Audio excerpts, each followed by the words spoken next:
السلام علیکم و رحمت الله و برکاته. خدمت همه شما بیننده های عزیز درس خود آغاز میکنیم و درس امروزی ما در بخش تجوید عملی سورة المسد می باشه. یکی یعنی به نام سورة مسد یادش میکنن، اما تبت یدا ما شما میشناسیم، مشهور است تبت یدا. بسم الله الرحمن الرحیم. تبت یدا ابی لهب و تب. قواعدی که در آیه مبارکه می باشه و در آیه بعدیش هست تشریح میکنیم ان شاء الله. تبت یدا ابی لهب و تب. در کلمه تبت حرف با مشدد است. حرف مشدد قبلا تعریفش گفته بودیم که دو حرف است، اولی ساکن دومی متحرک، پس خب با شدت و با سختی خوانده میشه. تبت تبت. بعضی مردم شما میخوانند تبت یدا، این اشتباه هست، باید مشدد کنیم حرفی باره. تب تبت. بعد حرف تا آمده ساکن است و خود حرف تا جمله حروفای محموسه هست. از جمله حروفای محموسه هست که حروف محموسه یا حروف همس 10 حرف می باشه که در مجموعه فحثه شخص سکت. این 10 حرف هستن. خود همس یک آواز خفی، یک آواز پنهان را گفته میشه که در وقت ادا کردنش از دهن خارج میشه، بیرون میشه. یک صدا خیلی خفیف، مثلا تبت تبت، اینمی خودش همس است. ولی بعضی کسا همس را طور میکنن که از او حرف سین به حرف سین تبدیل میشه که اشتباه هست و غلط است. تبت تبت تبت. این تو نشوه که ما حرف تایمو به حرف سین تبدیل نشوه، چون باز یک حرف اضافه میشه. پس در اینجا حرف تا را همس میکنیم. تبت. چرا همس میکنیم؟ اگر همس نکنیم حرف اخیر ما درست تشخیص نمیشه، درست شناخته نمیشه. اگر بگیم تبت تبت تبت، حرف اخیر درست شناخته نشد و او اساس میگیم تبت تبت. تبت یدا. در اینجا میبینید شما الف را که بالاش علامه مد هم آمده، در اینجا مد میشه مد منفصل. مد منفصل مد را گفتم میشه که حرف مد در یک کلمه سبب مد در دیگر کلمه واقع شود. ما حروف مد را میشناسیم که الف واو یا است و همچنان سبب مد دو چیز است، همزه و سکون. اگر کدام کلمه را ما پیدا کردیم که حرف مد در یک کلمه بود، یعنی الف واو یا هر کدامشون که باشه که در یک کلمه باشه و سببش که همزه است در کلمه بعدیش بود، پس اونجا مد منفصل میشه. در کلمه تبت یدا شما دقت بکنین، یدا حرف مد الف است، سببش همزه است در کلمه ابی، پس در اینجا مد منفصل میشه. در هر جایی که امیتو ما حرف مد را پیدا کردیم که در یک کلمه بود، سببش در کلمه بعدی بود، یعنی در دو کلمه بودک، پس در اونجا مد منفصل میشه. یعنی چرا منفصل میگه؟ چون منفصل از کلمه انفصال گرفته شده به معنای جدایی، چون در بینشون جدایی و فاصله است، با خود این مد منفصل گفته میشه. و حکم مد منفصل هم جایز است، اختیار داریم. 2 4 5 حرکت مد میشه. میتونیم 2 حرکت مد کنیم، میتونیم 4 حرکت مد کنیم، میتونیم 5 حرکت مد کنیم. جایزی است حکمش. تبت یدا یدا، میتونیم بگیم تبت یدا 4 حرکت مد هم میتونیم و 5 حرکت مد هم میتونیم کشف بکنیمش. ابی لهب و تب. در کلمه ابی همزه قطعی هست، در هر دو حالت خوانده میشه، هم در حالت وقف و هم در حالت وصل. در ابی یا ساکن ما قبلش کسره 2 حرکت مد اصلی میشه. لهب و تب. در کلمه لهب و بعد از نون تنوین حرف واو آمده. شما ببینید در اینجا گرچه حرف نون دیده نمیشه، چون ما گفتیم هر تنوین که از در ضمن خود یک نون داره. اونونی است که در ظاهر کلمه دیده نمیشه اما در حقیقت کلمه وجود داره. مثلا ما میگیم با دوزیر بن، در آخرش یک نون وجود داره که اونمون برام نون تنوین یاد میکنن.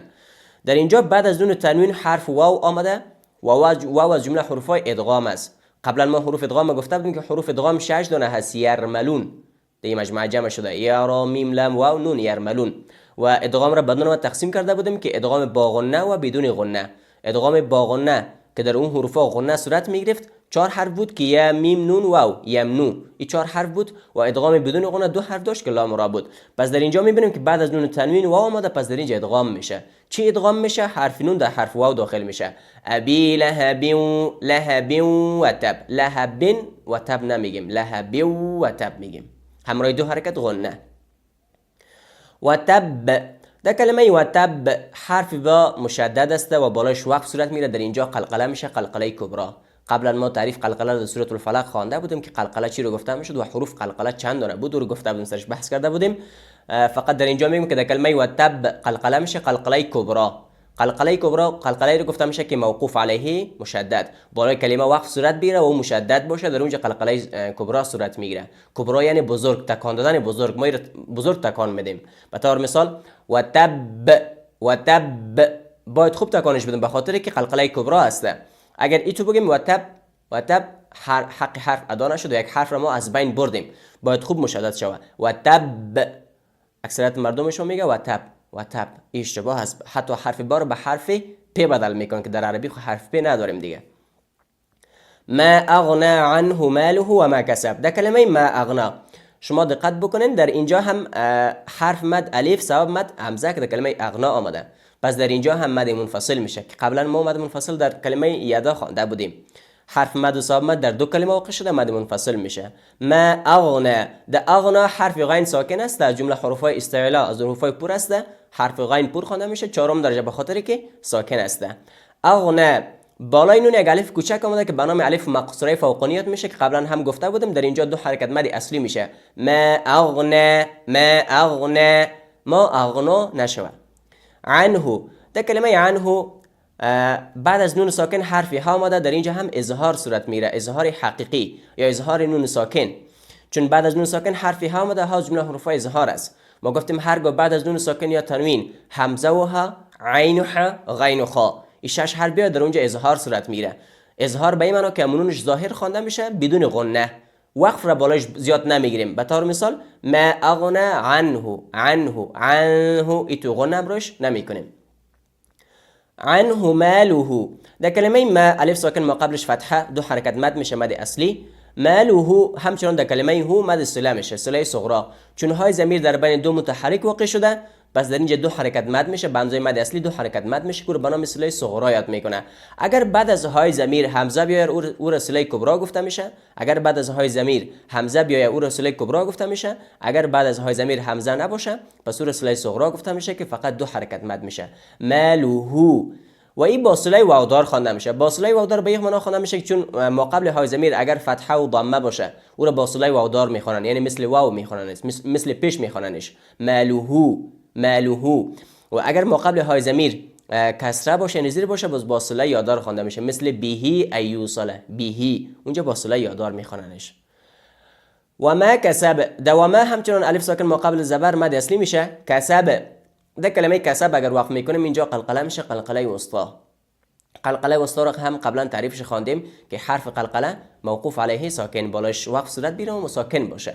مثلا در اینجا حرف با خود در اصل خود حرکت داره، چون ما وقت بالای حرف وقف استاد میشیم یعنی توقف میکنیم حرف با ساکن میشه، پس از اون خود قلقله وسطا گفته میشه. پس در اینجا قلقله میشه قلقله وسطا. و ما کسب در حالت وقف البته قلقله میشه. اگر این آیه را با آیه بعدی وصل کنیم باز در صورت قلقله صورت نمیگیره چون حرف با بس حرکت پیدا میکنه. سيصلى نارا ذات لهب، در سيصلى حرف صاد از جمله حروفای پر است که پر خوانده میشه چهارم درجه چون ساکن است. سيصلى اینجا همچنان دو حرکت مد میشه مد اصلی چون الف مقصوره فوقانی آمده. نارا، در کلمه نه الف ساکن ما قبل زبر دو حرکت مد اصلی و الف هم باریک خوانده میشه چون ما قبل الف نون آمده که نون از جمله حروفای باریک است، پس الف هم از باریک خوانده میشه. قاعده الف را قبلا در سوره ناس بیان کرده بودیم. نارا، اگر در کلمه نارا وقف بکنیم، مثلا یک نفس ما میسوزه یا نفس ما قطع میشه، یک حالت برای ما پیدا میشه، یک حالت اضطراری پیدا میشه، ما وقف میکنیم بالا از کلمه. در اون صورت که اینجا وقف کنیم سیصلا نارا میشه، نارن یا نار نمیشه وقف، نارا. امی دو تا زبر ما با الف عوض میشه و در اینجا مد عوض صورت میگیره. هرگاه بالای دو تا زبر وقف کنیم بدون تای مدوره، امو تای گرد که از بدون زو، اگر بالای دو تا زبر وقف کنیم اون دو تا زبر ما با الف عوض میشه، بدل میشه، او را مد عوض گفته میشه. مثل مد اصلی دو حرکت مد میشه، نارا. پس در اینجا در حالت وقف دو حرکت مد عوض میشه. و اگر وصل کنیم نارن، چون بعد از نون تنوین حرف ذال اومده اینجا اخفا صورت میگیره. قبلا هم حروف اخفا را در سوره الناس بیان کرده بودیم که حروف اخفا 15 دانه است. در اینجا میبینیم که بعد از نون ساکن حرف ذال اومده، پس در اینجا اخفا صورت میگیره. نون مخفی میشه در نزد حرف ذال به دو حرکت مد غنه صورت میگیره. در اینجا مثلا سيصلى نارا ذات لهب. در کلمه ذات الف ساکن ما قبل زبر حرف ذال آمده و حرف ذال فتحه داره، زبر داره، دو حرکت مد میشه مد اصلی. ذات نشو ذات. بعضی مردم شما میگه سيصلى نارا ذات، حرف ذال به حرف ذات تبدیل میکنه که معناش تغییر میکنه. باید دقت بکنیم نشوه که در نماز بخونیم نماز ما هم فاسد شوه. ذات لهب، در کلمه لهب همچنان اگر وقف کنیم قلقله میشه، قلقله وسطا که قبلا تعریفش خواندیم. و امرأته حمالة الحطب، در و امرأته واو از جمله حروفایی است که باریک خوانده میشه و مربوط شفتین و مربوط لبها میشه. از جمله حروفایی است که از لبها تلفظ میشه، ادا میشه. و امرأته، اگر در کلمه و امرأته اینجا اگر واو را حذف بکنیم و از آغاز کلمه بعدی شروع کنیم، امرأته خوانده میشه. چرا؟ به خاطر که کلمه اسم است. امرأ ما کلمه داریم که از جمله اسمای سماعی هستن که اونا با کسره شروع میشه، همزه وصلشون. چون در اینجا ما وقتی همزه وصل را میبینیم که نه زبر داره، نه زیر داره، نه پیش داره، بس به او خاطر ما و حرف سیوم میبینیم.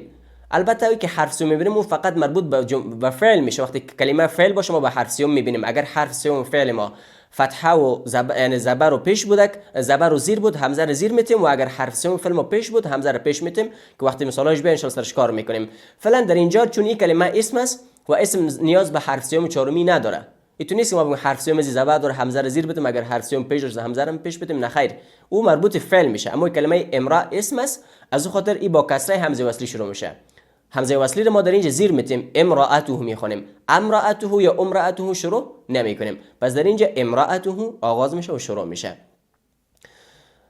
و امرأته و همچنان میمی که اینجا آمده ساکن است. بعد از میم ساکن را آمده اظهار شفاهی میشه. قبلا ما احکام میم ساکن خوانده بودیم. اینجا بعد از میم ساکن را آمده، ما گفتیم هرگاه بعد از میم ساکن با بیاید اخفای شفوی، هرگاه بعد از میم ساکن میم متحرک بیاید ادغام مثلین. در باقی مانده حروف ها اظهار شفوی صورت میگیره که میم ساکن گفتم سه حکم داشت: اخفای شفوی، اظهار شفوی و ادغام مثلین. پس در اینجا بعد از میم ساکن را آمده اظهار شفوی صورت میگیره، میم ظاهر میشه. امرأته اینا میشه، یا وم ایتون میشه و امرأته. و یک غلطی که بعضی مردم شما در اینجا انجام میدن، میگه و امرأته، این اشتباه هست. چون ما تعریف همزه وصل گفته بودیم که همزه وصل در شروع کلمه که واقع شو خوانده میشه، وقتی که در وسط در بین کلمه قرار بگیره خوانده نمیشه. پس وقتی ما اینجا میگیم وقتی که رو وصل میکنیم و امرأته، همزه وصل خوانده نمیشه، و ام نمیگیم، و امرأته نه، و امرأته به این شکل باید تلفظ شود. و امرأته همزهش همزه قطعی هست که در هر دو حالت ثابت است. و امرأته همچنان مد صله میشه، چون های ضمیر بین دو متحرک واقع شده، دو حرکت مد میشه. و امرأته، و امرأته حمالة الحطب. ده حما میم مشدد آمده. ما قبلا گفته بودم که اگر بالای میم یا بالای نون اینی علامه شد بیاید، در اونجا دو حرکت غنه میکنیم. تعریف غنه را هم در سوره ناس خوانده بودیم. پس در اینجا دو حرکت غنه میکنیم. غنه هم باید از خیشوم از قسمت آخری بینی باید خارج شوه، بیرون شوه. الف ساکن ما قبل زبر مد اصلی. اگر در کلمه حماله اینجا وقف بکنیم، اینطور نمیشه که ما بگیم حمالته یا حمالت، نه خیر.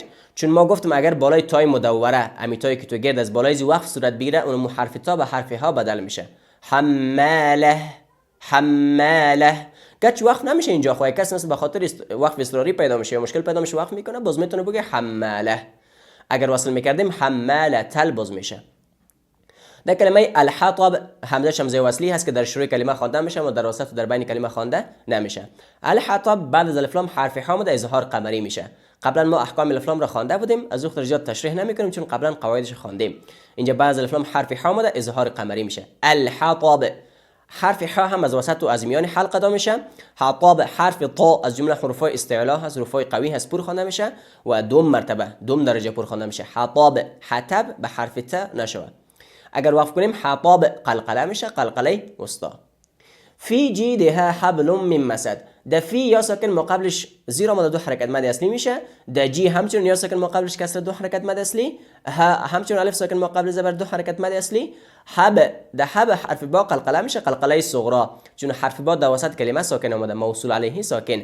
حرف با کلمه است که در اینجا ساکن شد در وسط کلمه، پس در اینجا قلقله میشه. حب حبل من مسد. ده حبلم همچنان بعد از نون تنوین میم اومده ادغام میشه، ادغام با غنه، دو حرکت غنه همراه خود داره. حبلم حبلم حبلون نمیشه. حبلم میم مسد. ده میم مسد همچنان بعد از نون ساکن میم اومده اینجا ادغام میشه. علت ادغام چی است؟ چرا ادغام میشه؟ به خاطر سبکی تلفظ است. به طور مثال اگر ما بگیم من مسد، من مسد یک کمی سخت میشه. از اختر آسان ما نون به حرف میم داخل میکنیم که آسان تلفظ شه و بتونیم راحت بخونیم. میم مسد. اگر ما دو تا حرف بخونیم سخت است، اما یک حرف شه باز آسان برای ما میشه. میم د میم مشدد همچنین دو حرکت غنه میشه.